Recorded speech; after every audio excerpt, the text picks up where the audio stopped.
Assalamualaikum warahmatullahi wabarakatuh. Waalaikumsalam. Innal hamdalillah nahmaduhu wa nasta'inuhu wa nastaghfiruh wa na'udzu billahi min shururi anfusina wa min sayyiati a'malina. May yahdihillahu fala mudilla lahu wa may yudlil fala hadiya lahu.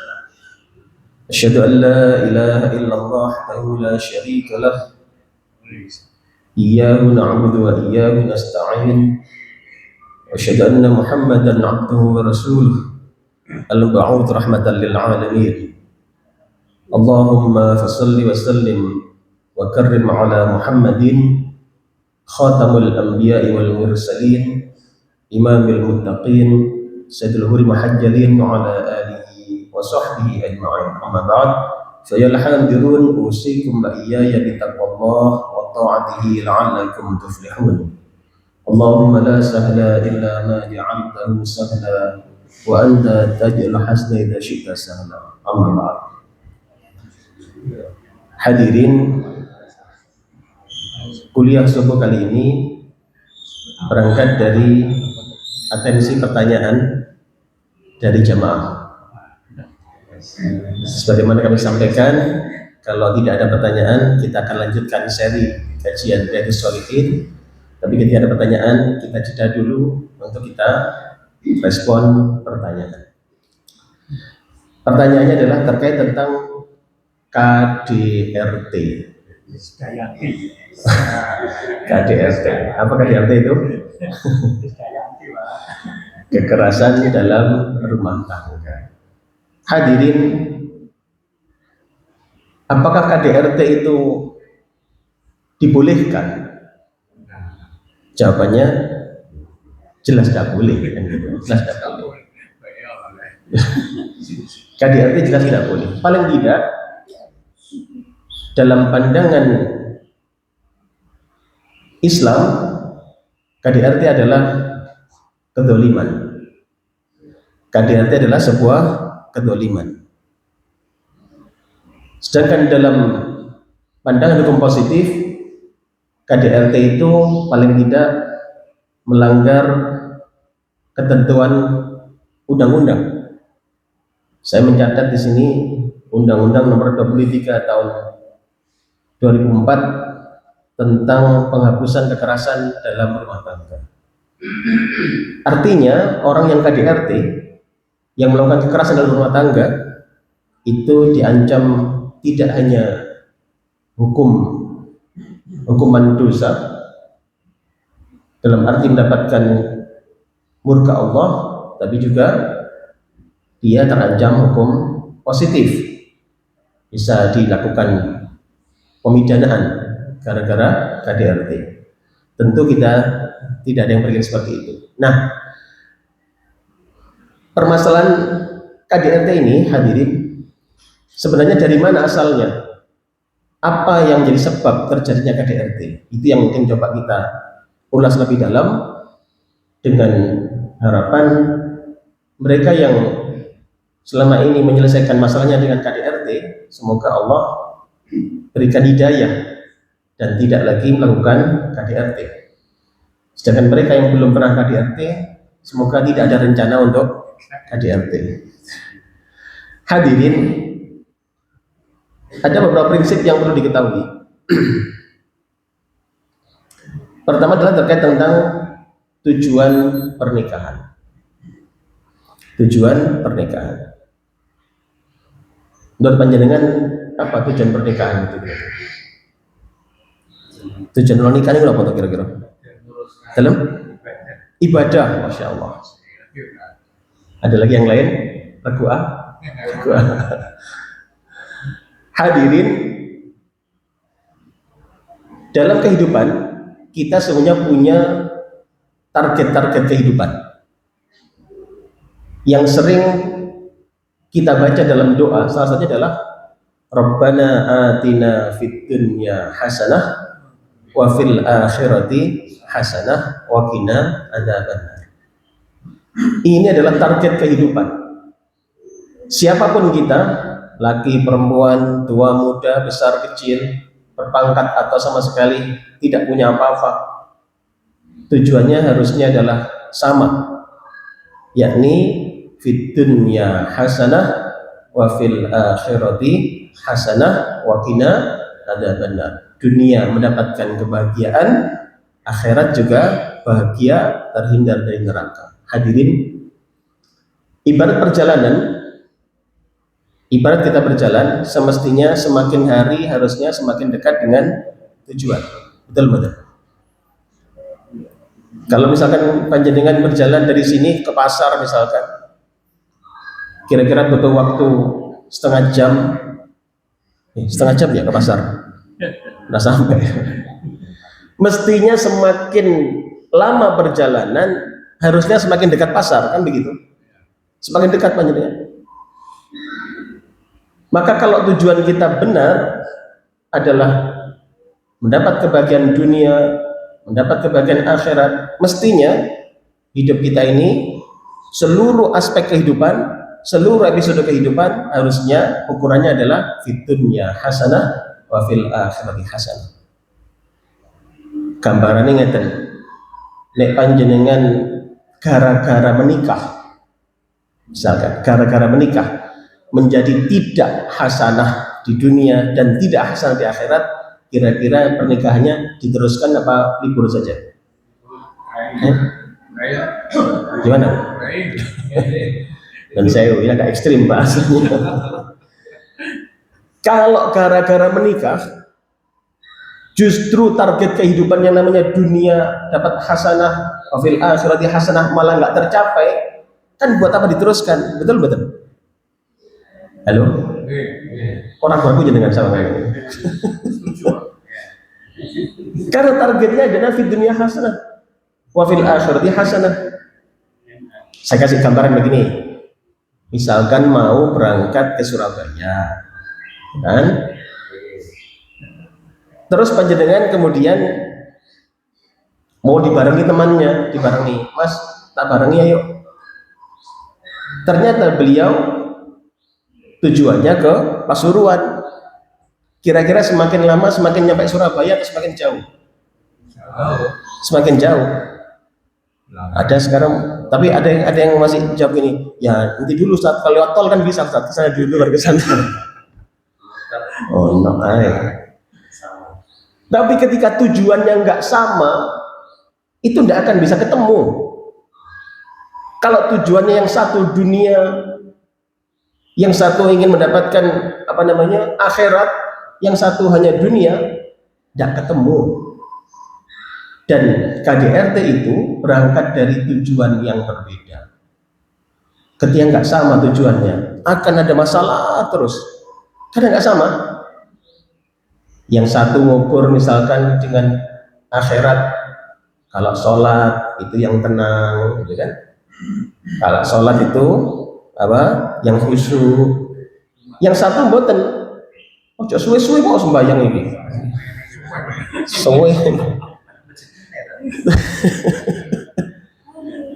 Beda tujuan, beda visinya, beda targetnya, maka tidak kaget akan jadi cekcok di tengah perjalanannya. Maka yang pertama yang perlu kita ketahui, ternyata KDRT ini bisa muncul, atau problem dalam rumah tangga bisa muncul ketika tujuannya berbeda. Maka kalau kita membimbing putra putri kita, itu kalau mau cari jodoh suruh tanya dulu. Misalkan tanya dulu calonnya, nah ini tujuannya mau kemana? Anak ke akhirat atau mampir ke neraka dulu? Nah, itu kan. Kalau dia bilang kita mampir ke neraka dulu mah, wah nggak jadi.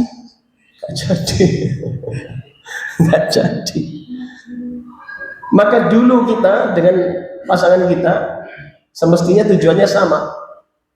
Jadi tujuannya kali ibu arek sami-sami akhiratin ngoten. Dan sama-sama pingin akhirat, kepingin surga ngoten. Atau lali takon biyen. Takon biyen. Betul nggak ditakon Ustaz beras saya biyen niku. Hadirin, maka tujuan ini harusnya menjadi kompas dalam kehidupan kita. Ini yang pertama memang. Kalau kemudian kita tidak sama tujuannya, tidak akan bisa sinkron dalam kehidupan, tidak akan bisa. Kenapa? Tujuannya beda. Loh, kalau masih selaras, yang satu tujuan Surabaya, satu sepanjang, masih lumayan. Kalau yang satu Surabaya, satu pas kayaknya susah. Hadirin, ini yang pertama. Bahwasanya KDRT itu muncul karena tujuan yang berbeda. Maka kalau ingin kehidupan kita sakinah mawaddah warahmah, harusnya tujuan itu disamakan. Maka dengan pasangan kita, ayo kita diskusikan. Saja nih, kita ini mau kemana sih, Dik? Tanyakan. Ibu-ibu juga perlu tanya. Ya, saja nih jadi anak supir ya. Saja nih awak dhewe dikonan di sini. Mau dibawa kemana? Apa rumah tangga kita ini? Mau dibawa ke surga atau dibawa ke Na'udzubillah, kemana? Na'udzubillah. Hadirin, itu yang pertama. Yang kedua, KDRT itu muncul karena ketidaktahuan, kurang ilmu tentang prinsip-prinsip pernikahan dalam Islam. Hadirin, rahimakumullah, dalam Islam prinsip-prinsip pernikahan itu cukup banyak dijelaskan para ulama, paling tidak dalam An-Nisa ayat 19, yakni adalah mu'asyarah bil ma'ruf. Mu'asyarah bil ma'ruf. Apa itu? Yakni bergaul dengan baik. Bergaul dengan baik. Hadirin rahimakumullah. Allah merintahkan di situ, wa'ashiruhunna bil ma'ruf. Pergaulilah dia dengan baik. Dengan ma'ruf. Ma'ruf itu kebaikan sesuai dengan ukuran syariat dan sesuai dengan ukuran akal. Itu ma'ruf. Maka seorang yang memahami konsep ini tidak akan muncul KDRT. Hadirin dan sewu, jenengan sadar mboten nek ibu arek niku manusia biasa. Kan sadar? Sadar betul sadar. Yang sadar mboten Bu, kalau bapak arek niku manusia biasa? Sadar nggih? Kalau sama-sama sadar di titik itu, insya Allah akan bisa melaksanakan wa'ashiruhunna bil ma'ruf. Kenapa? Karena ukurannya adalah ukuran syariat dan ukuran akal. Contoh misalkan, ibu arek niku kira-kira saged muring-muring mboten, Pak? Saged nggih? Saged metotok mboten? Mboten metotok pendina, Ustaz. Kalau faham itu adalah manusia biasa, bisa metotok, bisa muring-muring, bisa purik, kita sudah siap sejak awal. Memang kita menikahi manusia biasa. Yang menikahi itu bukan jin. Yang menikahi itu manusia biasa. Dia bisa marah, bisa purik, bisa sambat. Kayak belonjo kurang. Manusia biasa, Pak. Maka siap saja sudah. Karena kita menikahi manusia. Ibu-ibu juga begitu, sadar sejak awal bahwasanya memang suami kita manusia biasa. Suami panjenengan itu manusia biasa, Bu, bukan Superman. Ya. Maka kalau kadang-kadang dia sambatan gegeri sakit, ya sing sabar. Sambat geger kula Bu akan nyambut gawe. Nah, angkat-angkat galon ini abot apa rasanya. Maka sing sabar. Memang pasangan kita manusia biasa. Manusia biasa juga bisa sambatan mungkin lapar, sambatan belanja kurang, itu manusia biasa. Hadirin Allah, maka kesadaran ini akan membuat kita wa'ashiruhunna bil ma'ruf, itu bisa kita laksanakan lebih baik. Hadirin, menuntut hak dan kewajiban biasanya berangkat dari tidak sadar bahwasannya pasangannya adalah manusia biasa. Ayo kita belajar bahwasanya perintah Allah adalah wa'ashiruhunna bil ma'ruf, pergaulilah pasanganmu dengan sebaik-baiknya dalam ukuran syariat dan ukuran akal. Uang belanja misalkan, itu yang bener pinten Bu. Nek saged niku kathah napa kuwatah? Kuwatah. Pertanyaan kebalikannya adalah Bapak ya Pak sing enak itu. akeh nopo setengah akeh mawon.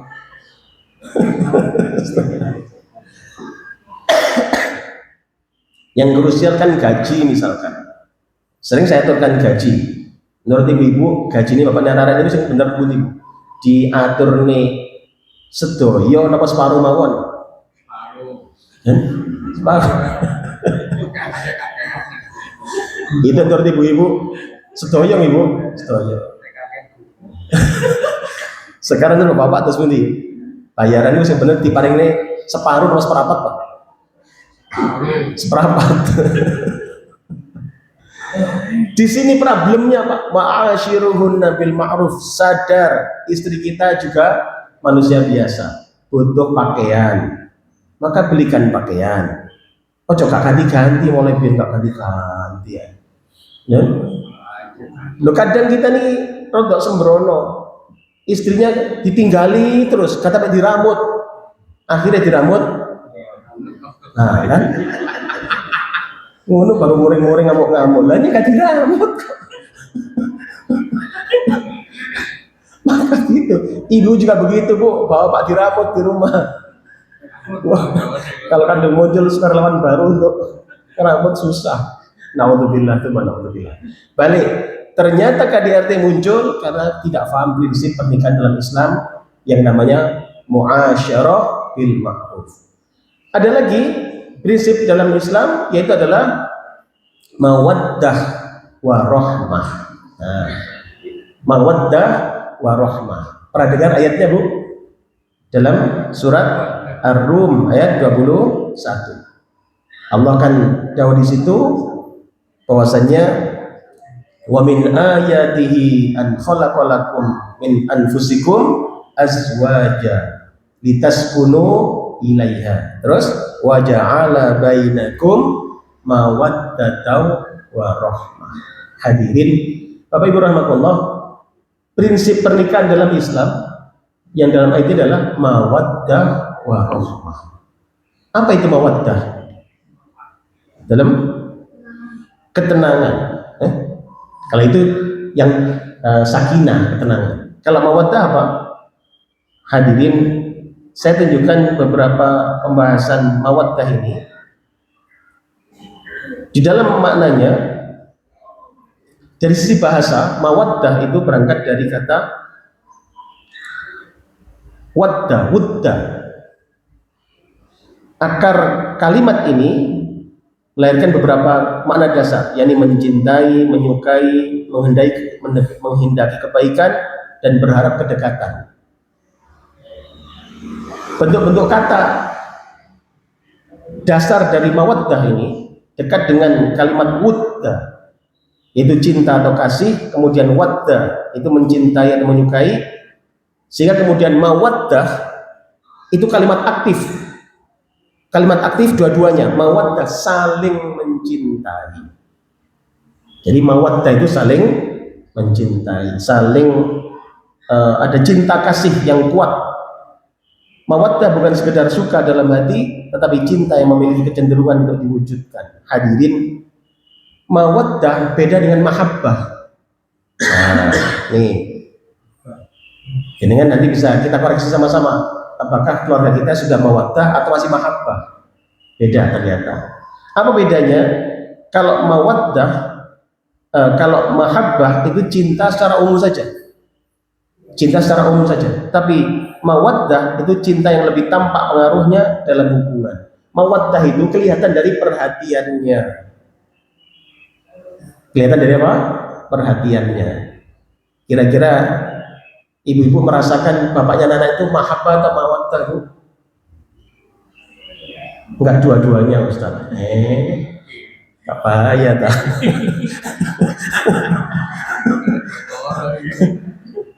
Ada perhatian. Kayak dulu waktu kita ya kan masih muda-muda dulu lah. Itu kan kalau dikit-dikit ada pertanyaan, Mas, sarapan dereng, kan? Dan saya itu biasanya pernikahan masih umur 5 tahun ke bawah, Pak. Bolak-balik takon, sarapan dereng, gitu. Bapak ingatkan Bu, kalau kesandung itu kalau 5 tahun ke bawah, sing disalahno Waduh nih. Tapi kalau 5 tahun ke atas, meripatnya tidak ini saya ingat banget sekarang sandung. Maka mawaddah itu ada perhatian, Bu. Kalau mahabbah itu hanya umum saja, tapi perhatian yang muncul itu berangkat dari mawaddah. Ada rasa memperhatikan, istriku ini sudah bisa ibadah dengan baik belum? Istriku ini sudah ngerti auratnya tertutup belum? Itu mawaddah munculnya. Ada keinginan agar istrinya selamat dunia akhirat. Kalau mahabbah senang saja, suka-suka saja. Tapi kalau mawaddah ini lebih care. Oh, care itu. Lebih peduli. Itu ternyata. Nah, sekarang mari kita ukur rumah tangga kita ini mahabbah atau mawaddah atau enggak dua-duanya? Kok jadi orang mendel gitu nih? Khawatir kalau kayak enak. Mikir. Kalau kita ingin agar terhindar dari problem-problem dalam kehidupan berumah tangga, coba terapkan ini. Ternyata rumah tangga harus mawaddah. Dua-duanya saling care, Bu. Jenengan tidak bisa mengharapkan bapak yang care, jenengan biasa-biasa, betul sakit. Tidak akan mawaddah itu, karena kalimatnya aktif dua-duanya. Bapak harus care sama ibu, ibu sama bapak juga harus care. Jangan berharap sama nunggu atau perhatian be aku pak. Kan biar gelang kalung sama gelangi karet itu nuntut itu boleh, tapi jenengan harus imbangi, jangan care sama bapaknya anak-anak. Bapak arah-arah ini nyambut gawe ini kok terus pundi suara, Bu, nyambut gawe ini ngangkat galon sedulur 10 sampai kalau itu tidak diimbangi care di situ susah. Pasti ada masalah nanti muncul. Nah, prinsip dalam Islam adalah mawaddah. Yang terakhir, rahmah. Rahmah. Hadirin, seseorang yang muncul KDRT yang diawali dengan banyak problem dalam kehidupan rumah tangganya, itu biasanya karena nggak paham tentang konsep rahmah ini. Apa rahmah itu? Hadirin, rahmah itu beda dengan mawaddah. Tadi ada mahabbah dengan mawaddah. Sekarang mawaddah dengan rahmah. Apa bedanya? Begini hadirin. Kalau mawaddah itu lebih dipengaruhi fisik. Mawaddah itu lebih dipengaruhi fisik. Maka pernikahan itu kalau ingin mawaddah, memang fisik harus dijaga. Gitu kan? Harus dijaga. Bapak-bapak juga harus penampilan sing keren, Pak. Jangan sokono ibu masih ini. Gundul-gundul ini gak apa-apa, lu nanti dulu. Jadi barangnya gak senang gundul. Mawaddah fisik. Dan saya udah ngising pas kena rambutnya non saya perasaan. Tapi rahmah itu lebih kepada yang sifatnya non fisik. Hadirin, rahmah juga kasih sayang yang disertai dengan belas kasihan, perlindungan dan kelembutan. Hadirin, rahmah itu lebih tampak ketika salah satunya dalam kondisi lemah, salah satunya dalam kondisi tidak berdaya. Kalau suami istri misalkan, yang satu sakit, itu kelihatan rahmah apa tidak. Kalau bapak nenek ini misalkan Bu, bapak ya rarek sakit nih Bu, atau gini, kalau jenengan sakit Bu, bapak rarek ini biasanya kok tangget betul Bu. Kalau bapak jenengan sakit, bapak ini loh tanglet kenapa gak ngereken? Gak ngereken. Kalau masih tanya, masih care, itu rahmah namanya. Tapi kalau enggak, kehilangan rahmahnya. Maka kalau ini yang terjadi, akan jadi masalah nanti. Sama ketika bapak sakit, kok mulai diem saja, ibu harus tanya, Bu, care. Pak sampean ketang kok meneng apa sih Pak? Untuk neloro ta, ngoten kan. Bapak harus anjang, ket biar ganti untu punya nih. Kalau ganti untu Paknya. Yang care, tanya, jenengan kok ket mau mendel mawon lan apa to Mas, gitu kan. Jenengan sakit sama darane, tanya care Bu. Itu ternyata akan tampak rahmahnya. Kalau tadi mawaddah itu dorongan fisik, ini tidak, memang sayang, memang dijaga. Dan ini biasanya ujiannya muncul ketika semakin tua. Kalau masih cantik-cantiknya, masih ganteng-gantengnya, mawaddah masih muncul, itu masih biasa. Tapi ketika sudah yang tuh, yang asalnya kenceng tadi peot, yang asalnya gagah sekarang saya titik kalau jalan, itu akan kelihatan apakah memang ada rahmah di antara kita. Hadirin, maka 3 tadi paling tidak ayo kita jaga bersama-sama agar rumah tangga kita sakinah mawaddah warahmah. Apa tadi? Pertama, prinsip, tujuan. Mari kita sadari tujuan hidup ini apa. Tujuan rumah tangga itu apa? Yaitu fid dunya hasanah wa fil akhirati hasanah. Maka selama pasangan kita tujuannya sama dengan kita, pertahankan, Bu. Itu hanya beda-beda cara saja. Yang penting tujuannya sama-sama ke surganya. Kan? Kalau sudah beda tujuan, beda urusan sudah. Yang kedua, yaitu prinsip Islam di dalam rumah tangga. Harus mari kita pahami. Apa tadi? Mu'asyarah bil ma'ruf. Pergauli dengan baik. Ingat, bahkan Rasulullah itu perintah, nikahkan anakmu dengan orang bertakwa. Kenapa? Kalau dia menyukai anakmu, dia akan membahagiakannya. Kalau dia tidak menyukai anakmu, dia tidak akan menyakitinya. Luar biasa Islam mengajarkan. Mu'asyarah bil ma'ruf. Kedua, mawaddah. Ayo, rumah tangga kita hidupkan mawaddah, saling care di dalam urusan-urusan kehidupan kita. Rahmah yang ketiga adalah lebih kepada urusan-urusan kelemahan istri kita. Kelemahan, sadari bahwasanya memang istri atau suami kita adalah manusia biasa yang punya kelemahan-kelemahan. Jadilah orang yang saling melengkapi untuk saling menolong, tolong-menolong dalam kehidupan, sama-sama mencapai surga. Semoga bermanfaat. Semoga keluarga kita keluarga yang sakinah, mawaddah warahmah. Kita bangun dari kesamaan visi, kemudian bagaimana kita memahami tuntunan Islam dalam berumah tangga. Semoga bermanfaat. Aku qouli hadza fa astaghfirukum. Selamat beraktivitas kembali dan selamat menjadi keluarga yang sakinah, mawaddah warahmah. Assalamualaikum warahmatullahi wabarakatuh.